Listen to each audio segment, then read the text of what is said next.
കഴിഞ്ഞ ആഴ്ച നാട്ടിൽ പോയി വന്നുകൊണ്ട് എന്താണെന്നൊന്നും അറിഞ്ഞൂടാ, ചോറ് കഴിക്കാനുള്ള ആക്രാന്തം ലേശം കൂടുതലായിട്ടുണ്ട്. അപ്പോൾ ഇന്ന് ഉച്ചയ്ക്ക് ഞാൻ എൻ്റെ ഏറ്റവും കംഫർട്ടബിൾ ആയിട്ടുള്ള ഫുഡ് ഐറ്റംസ് തന്നെ ഉണ്ടാക്കി.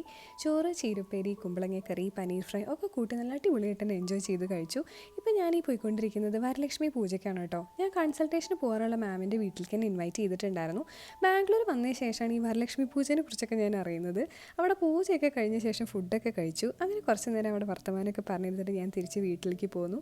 വരലക്ഷ്മി പൂജയ്ക്ക് പോയി കഴിഞ്ഞാൽ എപ്പോഴും എനിക്കിത് ഇങ്ങനെ ഒരു കവറിൽ കുറച്ച് ഐറ്റംസ് തരാറുണ്ട് കേട്ടോ. വാക്കബിൾ ഡിസ്റ്റൻസ് ഉള്ള എൻ്റെ വീട്ടിലേക്ക് അവിടെ പോയി വന്ന നേരം കൊണ്ട് മഴ പെയ്തൊന്നും അറിഞ്ഞില്ല. അങ്ങനെ വീടൊക്കെ എത്തിയിട്ടുണ്ടായിരുന്നു. ഏട്ടൻ വീഡിയോയിൽ പെടാതിരിക്കാനായിട്ട് ഒളിഞ്ഞിരിക്കുന്നുണ്ട്. മാം തന്ന ആ കിറ്റിൽ ബ്ലൗസ്, കുപ്പിവള, ഫ്രൂട്ട്സ്, കുങ്കുമം, പിന്നെ അതേ ഈ കാണുന്ന ഐറ്റംസ് ഉണ്ടായിരുന്നു. അപ്പോൾ ഞാൻ ഈ പൂജാമുറിയിൽ വെച്ചു കുറച്ച് കാര്യങ്ങളൊക്കെ. എന്നിട്ട് പിന്നെ വിളക്കും ചന്ദനത്തിരിയൊക്കെ കത്തിച്ച് കുറച്ച് പോസിറ്റീവ് എനർജിയൊക്കെ ആയിട്ടിരുന്നു. അപ്പോൾ ഇന്നത്തെ വീഡിയോ ഇഷ്ടപ്പെട്ടു എന്നുണ്ടെങ്കിൽ എല്ലാവരും ലൈക്ക് ചെയ്യുക, ഷെയർ ചെയ്യുക, സബ്സ്ക്രൈബ് ചെയ്യുക. പുതിയൊരു വീഡിയോ ആയിട്ട് കാണാം.